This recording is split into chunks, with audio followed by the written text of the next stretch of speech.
Hello. So having had a fairly poor experience with BandLab, which clearly won't operate if you're trying to play more than one part in, I've decided to change tack. I've come across a website called flat.io. Yeah, that's flat as in not very fat, it's thin, so it's flat.io. If you get to the right place, you will get to a website which looks a little bit like Sibelius, but the difference is that Sibelius costs a fortune and flat.io is completely free. So it's got some limitations, but it does basically do the same thing. So this is a demonstration as to some basic stuff with flat.io. This is going to be mostly useful for people who are using traditional instruments like clarinets, flutes, cellos, trumpets, pianos to create music that is notation based. A massive caveat before you start: don't try to create something straight into this bit of software. Create it on a real life instrument, so create it on a clarinet or a flute or a trumpet or a piano, and then transfer what you have created onto this score to be able to layer it up and then structure it. So if you've gone to flat.io, you will get to this website here, which is flat.io. Basic scores. You've got to register. Just register your email. For some reason it asks you how old you are. No idea why, but I'm not that concerned by that. So you get flat.io, my library, or scores. Create your first music score with flat. Create a new score or tab. So you can do guitar tab with this, but I'm doing notation score at the moment. Choose a title. Well, I'm just going to call it Year 10 Demo, because that's what I'm doing. Continue. You get an opportunity to add in some instruments. The top one is the premium instruments, which you will have to pay for, so you can't use those. So I'm going to put in a piano, and it turns up over here. I'm going to put in let's put in a clarinet. So woodwind, I'm going to put in a clarinet. There it is. And I think I'll put in a cello as well.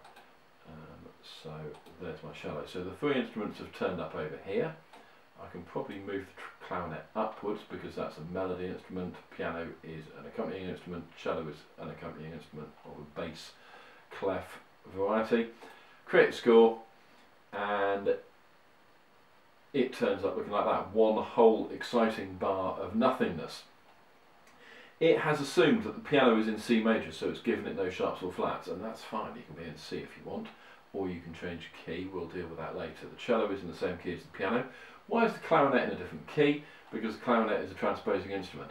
So for the clarinet to operate in what concert pitch is C major, a clarinet has to think in D major. You can change that concept and put the clarinet into what's known as concert pitch by going over to this little book here and toggle concert pitch. Click that and it puts everything in concert pitch, so the whole thing is thinking in the same key. That's probably a good idea. It's decided that I'm going at crotchet 80 BPM, and it's given me one bar of not a lot apart from crotchets. Now before you do anything, I strongly suggest that you figure out what pattern, riff, melody you want to create before you try putting it in here. So I've got a clarinet sound here, a sort of clarinet sound, and I'm just going to invent a tune that goes a bit like this.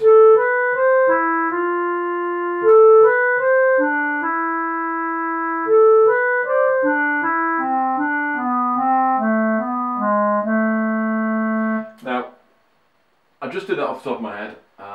I made a mistake in the middle of it, but I wasn't recording, I'm just doodling. So how do I then put that into the clarinet part? Well, you've got to work out that you're playing quavers, and then the long note was a minim, and I am in 4/4. But when you start inputting this and playing it back, it will become obvious which notes you've got right and wrong. So to start with, I'm going to put in some quavers. So I'm going to select quavers, I've got a quaver rest. I'm literally just going to type the letter names. So I type an A, a B, a C. You can hear how good the sound quality is on this. It's not quite as good as my keyboard, but never mind. I then jumped down to an E. I don't want that E, so I'm going to backspace, control arrow down, and it drops it the octave. But if I then type the next note, F, it will put the F and the E next to each other. So control Z, just like a Word document, that stops happening. Arrow buttons along, turn it into a minim, and turn it into an F. Then it automatically gives me the next bar. That's good. At the moment it's thinking I'm playing minims because that was the last type of note I played, so I'm going to turn that back into quavers and put that pattern in again. Now I happen to play the same pattern twice, so what I'm going to do is see if I can just copy using shift and arrow right, shift arrow right, shift arrow right, shift arrow right, control C, and then click on that note there and control V to paste it in. Happy days. So you can control C and control V like you can in Sibelius and in standard Windows applications. But I've got exactly the same notes, so I'm going to move that one down a note, and I'm going to move that one down a note, then I'm going to go back to the beginning, click on the first note, press space bar, and it'll play it to me. Oh, with a count in. How exciting. You can tell I'm doing this for the first time. So there's the first bit of my melody. I wonder if that copy bar is still in the paste menu. So can I paste it? Oh no, don't do that. Undo. Can I paste it into that bar? Control V. Pastes it in. It's still in the paste menu. Now I did the same melody again, the A, B, C, but that turned into arrow back one step, turn it into quavers, and I did a sort of run down going F, D, E, C, went up, and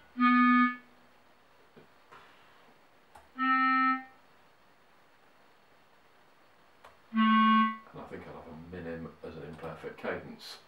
Should we use a low one or should we use a high one? I'm going to use a high one, so control arrow up, moves it up, go back to the beginning, press P, no don't press P, that's a Sibelius thing, press spacebar, gives me a 4-beat count in.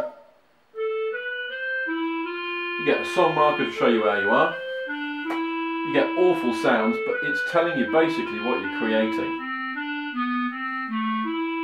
I quite like that. So then you can consider either what chords are going to match that. This is clearly in a key of E minor, so you could add some chords in, or you could add a cello bass part accompanying or imitation part in. I'm just going to add a cello part in, and what I think I'm going to do is imitate this clarinet. So in the long notes that I've created in the clarinet, I'm going to imitate the short notes. So because the clarinet's starting with short notes, I'm going to start with a long note, and I'm in A, so I'm going to have an A. It's a good place to start. Now I think I'm just going to imitate that part, so I'm going to have exactly the same thing but in bass clef. Oh, it's got a cello sound, how lovely. Oh dear, don't know what I've done. Control Z. A, B, C, A. No, I dropped down to an E, don't I? So I've got that note wrong. Drop down to an E.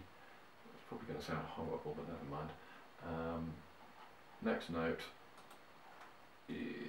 is a minim, and it's an F, and then I'm going to copy that again. So click on this note, shift, arrow right, arrow right, arrow right, arrow right. No, that's not right. It's that note I'm copying. Control C, click on the rest, paste it in. There we go. Go back to the beginning, hit spacebar, get the count in again.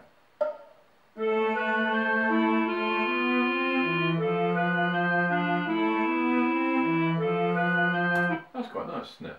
What I think I'll do now is just follow this melody, but 3 steps lower, or a third lower, so I've got, I'm going to follow exactly where that goes, but a third lower.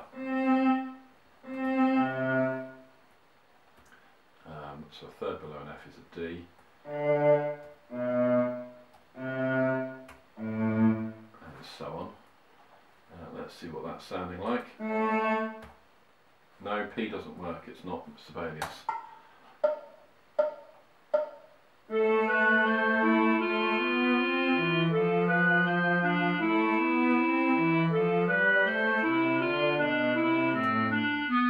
And so on. So it's quite user-friendly, it's quite obvious how to make things work. It did take me a while to figure out how to put chords in, but basically if you put a chord in, let's say you want a chord of a minim on an A, you go back and highlight that A and then type the other note of the chord whilst that one's highlighted in blue. So the other note in the chord of the A is clearly a C, and then go back and put in an E, and for some reason it's put it underneath, but that doesn't bother me that much.